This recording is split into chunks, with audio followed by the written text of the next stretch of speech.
Olá, esse é o Panorama Resulta Capital, o seu resumo da semana dos mercados a nível global. Essa semana a gente tem alguns destaques aqui nos mercados financeiros. Vou começar a fazer esses programas aqui uma vez por semana para atualizar todo mundo em relação aos índices mundiais. Isso aqui não é um programa de notícias, eu vou comentar apenas aquilo que interessa aos investidores. Então, o primeiro ponto é em relação ao mercado americano. O S&P 500 ele registrou aqui uma máxima, olha só que interessante essa semana, acima dos 6.093 pontos, né? O SPY principalmente, que é o principal ETF do setor.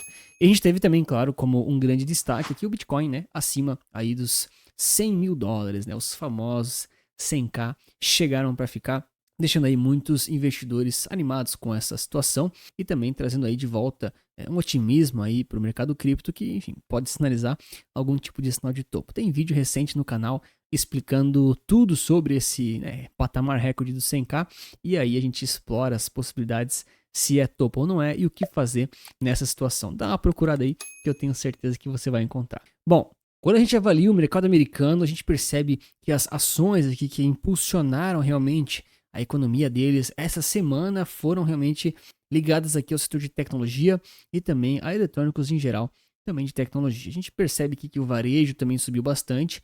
O que pesou foi o setor aqui financeiro e também, claro, alguns outros de produto e consumo e energias comoditizadas no geral. Quando a gente avalia aqui os ETFs, fica muito nítido que a grande maioria deles relacionados aqui às empresas, né, ações em si, eles tiveram uma alta nessa semana e os ETFs relacionados principalmente à renda fixa, eles tiveram uma neutralidade. Então o mercado americano aí está relativamente mais tranquilo, vivendo aí seus dias de glória com o S&P 500 acima aí dos 6 mil pontos, patamares históricos, né, rallyzinho de fim de ano, se concretizando muitas das previsões desde que o Trump venceu as eleições. E eu quero saber de você, tá pegando alguma dessas altas no exterior? Seja o S&P 500 ou seja o próprio Bitcoin? Olha, falando em Bitcoin e cripto, a gente tem aí uma semana fechando praticamente verde em todas as cripto relevantes. Acho que só a Solana aqui nessa semana acabou não subindo tanto, né? Ripple em uma semana subiu 53%, o ETH acima de 12% e o Bitcoin aqui com quase 5% nesse momento que eu tô gravando, né? Então, semana muito relevante para as cripto, né? Novamente, muita animação, muita, enfim, próximo de euforia. Tanto é que o nosso índice aqui de medo e ganância já está muito próximo novamente de níveis, enfim, gananciosos ou extremamente gananciosos. Então, certo ponto de cuidado, apesar de que ele já esteve mais alto recentemente. Aqui no Brasil, a gente tem um índice Bovespa fechando muito próximo da sua neutralidade. Então, 0,22 aqui de alta, praticamente no 0 a 0, depois já de uma correção considerável do seu topo histórico, aqui caindo já próximo de 10% aí de topo ao fundo. Eu ainda acho que dá para cair um pouco mais.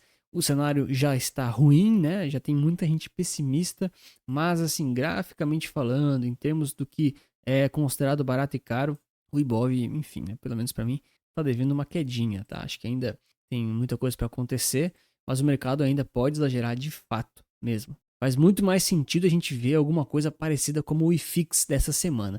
Olha só, o IFIX fechando na semana com 3,8% de queda. Tá? Então, percebe como o mercado ele vinha numa queda, corrigindo, mas aí essa semana, esse candle aqui é uma semana, ele exagerou. Isso aqui sinaliza que o mercado realmente está começando a jogar a toalha. Tá? Eu tenho vídeos aqui no canal de setembro falando que é muito natural enfim, o IFIX voltar para a região aí abaixo dos 3.000, talvez até 2.900. Então a gente começa a perceber que o mercado está exagerando para baixo. Tá? Então do topo ao fundo também temos uma correção aqui já de 13%. Eu ainda acho que dá para vir uns 15 ou 20% de queda, tá?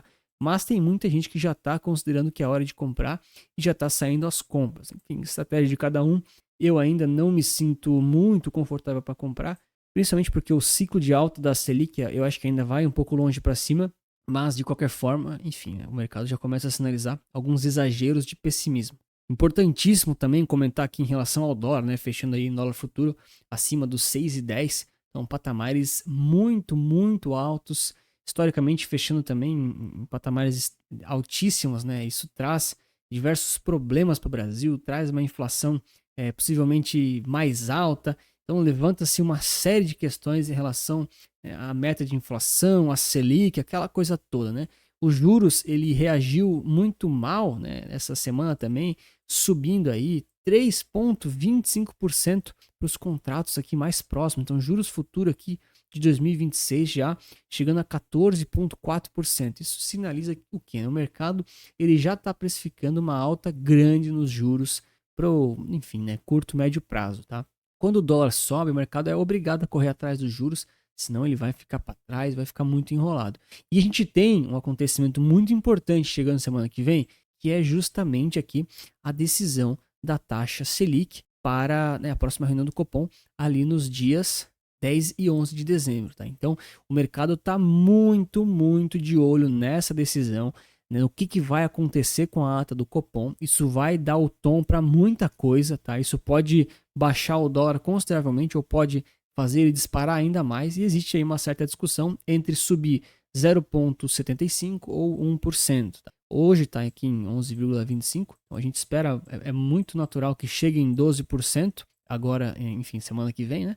Mas, assim, pessoalmente falando, eu acho que vai subir 1%, tá? O pessoal está falando em 0,75%, a maioria das pessoas, tá? Mas eu acho que vai ser 1%, justamente para dar uma segurada na inflação, no câmbio e no pessimismo. De novo, né, pessoal, só para a gente ter noção da nossa inflação, 4,76 nos últimos 12 meses, olha só, a meta é 3, né, mais 1,5 para cima ou para baixo. Assim, logo mais eles vão revisar essa meta, tá? Eles vão tentar trocar a meta, trocar a tolerância, porque eles não vão conseguir bater isso aqui, tá? Não vão conseguir bater isso aqui. Em breve, provavelmente, o Galípolo, que vai ser o novo presidente do Banco Central, vai, enfim, infelizmente ele vai perder a meta e ele vai ter que mandar uma cartinha para o Senado, tá? Esse é o procedimento quando a meta estoura. E assim, né, pessoal, é muito difícil você saber o que o Banco Central vai fazer. Mas o que é fácil é você deixar o like e se inscrever, daí eu vou te agradecer demais. Bom, para essa semana então a minha leitura acabou sendo que realmente o mercado americano está muito otimista ainda com essas grandes mudanças do governo. O dólar vem se fortalecendo bastante. Frente aqui à maioria das moedas, o dólar acabou se valorizando. Isso significa que cada vez mais o cenário de que os Estados Unidos vem aí para ser de novo, uma grande potência com moeda forte e dar tom ao mundo vem se concretizando. Então, logo mais, a gente está em 2025, uma nova presidência vai assumir lá, isso pode mudar o tom de muita coisa. Tá? A gente percebe também, por exemplo, que o próprio IVVB11, ele somando, né, o SP500 e o dólar, ele também está em patamares astronômicos, tá? Astronômicos. Quem pegou o IVVB11 lá no início desse ano, aqui ó, algo próximo aqui de, enfim, 2 de janeiro, 3 de janeiro, só para a gente exercitar, opa, aqui peguei dezembro, né? Olha, tá conseguindo uma alta extraordinária de 60%, tá? Então, tá muito bem na foto porque o dólar se valorizou bastante, mas também o S&P tá nos seus topos históricos. Já fiz vários vídeos no canal comentando isso. Pode ser um momento muito interessante para você fazer a rotação da sua carteira. Então, embolsar, né, parcialmente os lucros dessas posições. É muito difícil da gente prever até onde essas altas vão, tá? Mas o que você deve fazer nesses casos é ter percentuais da sua carteira muito bem alocados e construídos e realmente colocar o lucro no bolso, né, para realmente manter aquele percentual que é aderente ao seu perfil de risco, ao seu estilo, aquela coisa toda. Se você não sabe fazer isso, eu te ofereço as minhas soluções, as carteiras recomendadas. Tem um QR Code aqui na tela, link na bio, me chama que eu vou te mostrar mais sobre isso. Mas independente disso, o SP500 nas máximas, Bitcoin também, o Ibovespa nas mínimas, você tem que saber quais são os ativos que você está realmente, né, comprando ou vendendo. E aí, quando eles dão uma esticada para cima ou para baixo, você tem que saber o que fazer. Então, para muita gente que tem S&P ou cripto na carteira, faz sentido embolsar uma parte dos lucros. Não é vender tudo, não é colocar tudo no bolso, mas uma partezinha é legal você comprar e recomprar aquilo que está no prejuízo, tá? Essa é uma prática muito saudável e que a maioria dos investidores de sucesso sempre fez e vai fazer por muito tempo. Bom, essa foi a primeira edição aqui do Panorama Resulta Capital. Eu quis fazer ela um pouquinho improvisada, não estou ainda com toda a plataforma pronta. Em breve eu vou disponibilizar isso aqui tudo para vocês de forma gratuita. Mas eu já quero saber de vocês, né? O que vocês acham disso? Faz sentido acompanhar os mercados? O que vocês gostariam de ver? E claro, né? 2025 já está quase na porta. Se você ainda não começou a se programar, cuidado, porque a hora de se programar é agora e de executar é a partir de janeiro. Pensa nisso, tem um vídeo que eu falo exatamente sobre isso.